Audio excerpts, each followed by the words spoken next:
Nah, teman-teman, kali ini saya akan kembali lagi ya membahas mengenai kabar terbaru dari timnas Indonesia. Dan di sini mungkin saya akan fokus ke timnas U17 ya. Karena banyak di sini ya yang sudah mengatakan mengenai lanjutan konten kemarin. Saya kemarin sudah membahas mengenai skuad ya dari timnas U23 untuk Piala AFF. Dan di sini mungkin saya akan memberikan informasi terbaru dari requestan juga dari teman-teman semua mengenai line up yang akan diturunkan Indonesia U17 melawan Barcelona. Nah, mungkin banyak sekali yang belum tahu ya, ternyata di sini Indonesia U17 dalam hal ini ya akan melawan Barcelona U17 juga. Dan hal ini pun sudah dikonfirmasi langsung oleh pelatih kepala yakni Coach Bima Sakti dan akan dimainkan pada tanggal 2 nanti di Bali. Nah, untuk stasiun TV yang menyiarkan yakni Indosiar dan juga TV online seperti video.com.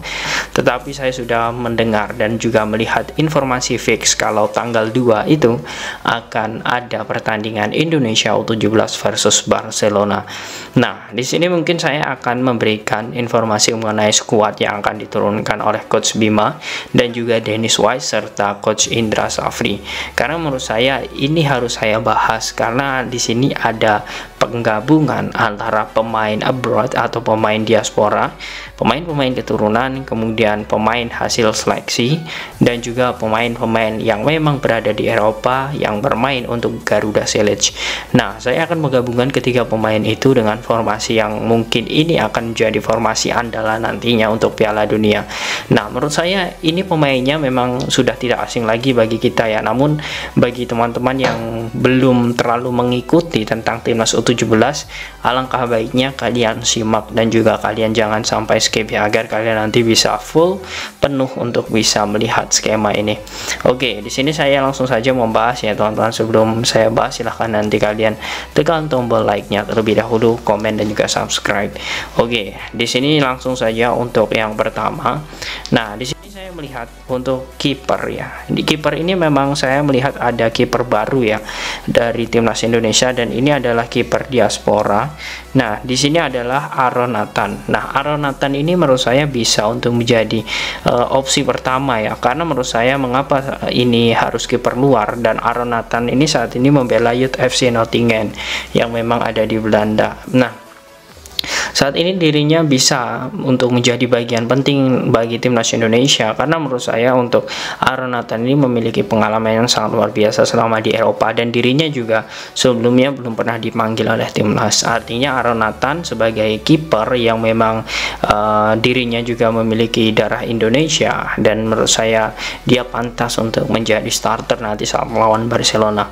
Nah, oke, ini untuk kiper. Kemudian untuk yang di posisi bek kanan, nah di sini saya akan mencari pemain yang memang belum pernah ditampilkan oleh Coach Dennis Wise ataupun Bima Sakti nanti.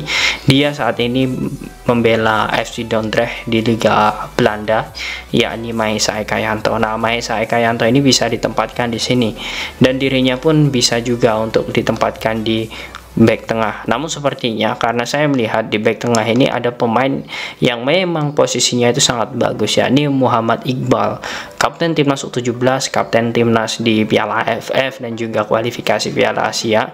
Menurut saya Iqbal ini sudah terbukti, apalagi baru-baru ini ya dia juga sudah menimba ilmu di Eropa ya, dan ini membuat kita semua bangga atas progres yang sudah dilakukan oleh Iqbal.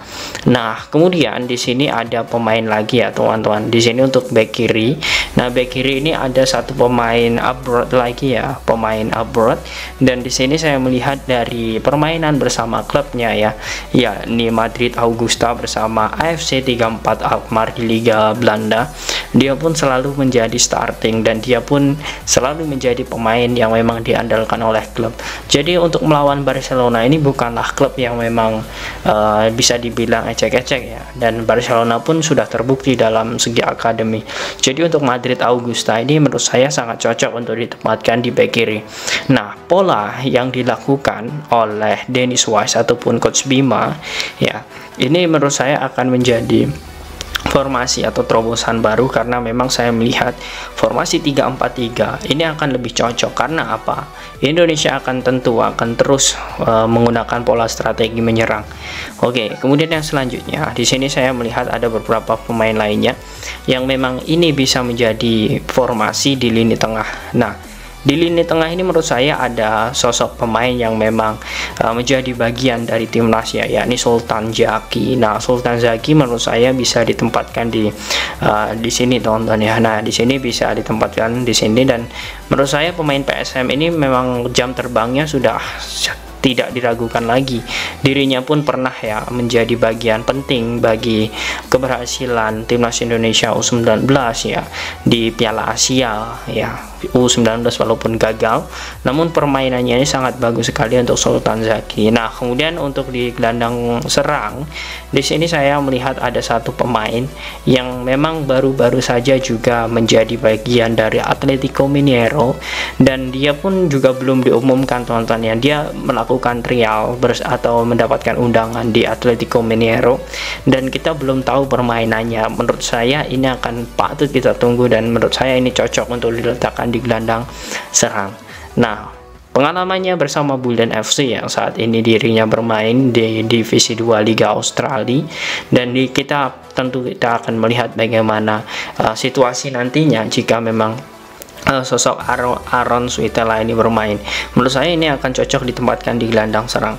Nah, oke, kemudian selanjutnya di sini ada pemain yang memang menjadi bagian penting juga ya bagi timnas Indonesia ya. Namun kita juga belum tahu, yakni sosok Stefan Kabil. Nah, Stefan Kabil ini juga pemain keturunan pemain abroad yang memang saat ini berlaga ya, teman-teman ya, di Akademi San Cugat di Spanyol. Nah, Stefan Kabil ini ternyata ketika saya telisik ya, dia itu multiposisi. Dia bisa di wing kiri, kemudian wing kanan, kemudian dia juga bisa back kiri, back kanan, dan juga di tengah sebagai gelandang bertahan.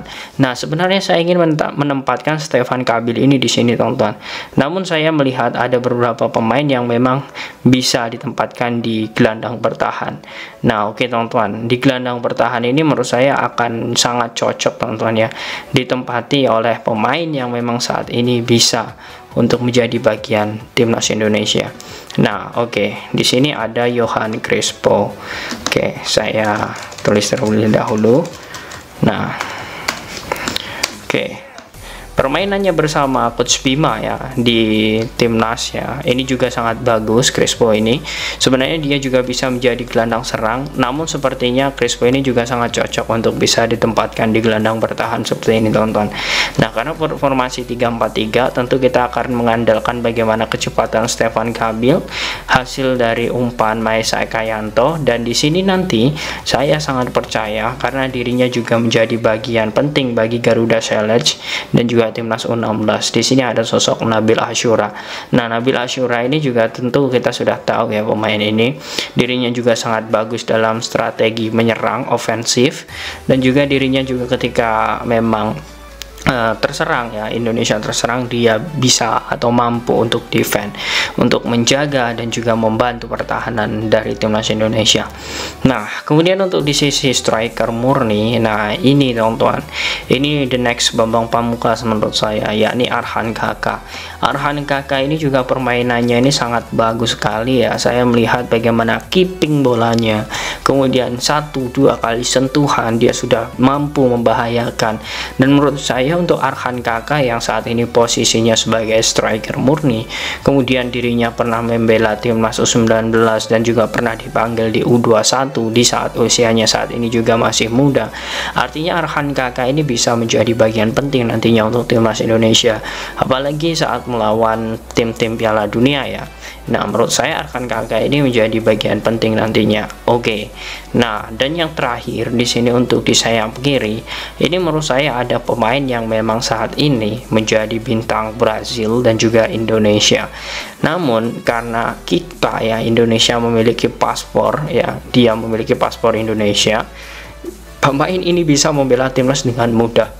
tanpa harus mengurus proses naturalisasi. Dirinya dipanggil oleh PSSI dan dirinya nanti kita tunggu debutnya teman-teman ya, saat tanggal 2 nanti melawan Barcelona, yakni Welber Halim Jardim, pemain muda terbaik Sao Paulo, kemudian peraih 5 penghargaan ya di Liga Brasil, baik itu pemain terbaik, top skor, dan juga beberapa asisnya yang memang menjadi luar biasa, dan juga pernah menjadi man of the match. Artinya lengkap sudah untuk Welber Halim Jardim. Nah, artinya dengan kurang lebih ya formasi seperti ini kita akan melihat sebenarnya kita bisa memanfaatkan 6 pemain keturunan atau pemain diaspora, kemudian ditambah dengan 5 pemain lokal yang memiliki kualitas yang sangat luar biasa. Artinya percampuran ini menurut saya akan menjadi hal yang sangat bagus ya, dan kita akan melihat bagaimana timnas Indonesia untuk di Piala Dunia U17. Nah, kemudian di sini teman-teman saya akan membahasnya untuk peluang timnas Indonesia di Piala Dunia U17 nanti ya, yang diselenggarakan di negara kita. Menurut saya dengan kekuatan seperti ini belum lagi ya, nanti ada beberapa pemain yang akan ada di bagian timnas lewat jalur seleksi yang sudah dilakukan saat ini oleh timnas Indonesia. Itu menurut saya akan lebih menambah kekuatan timnas Indonesia.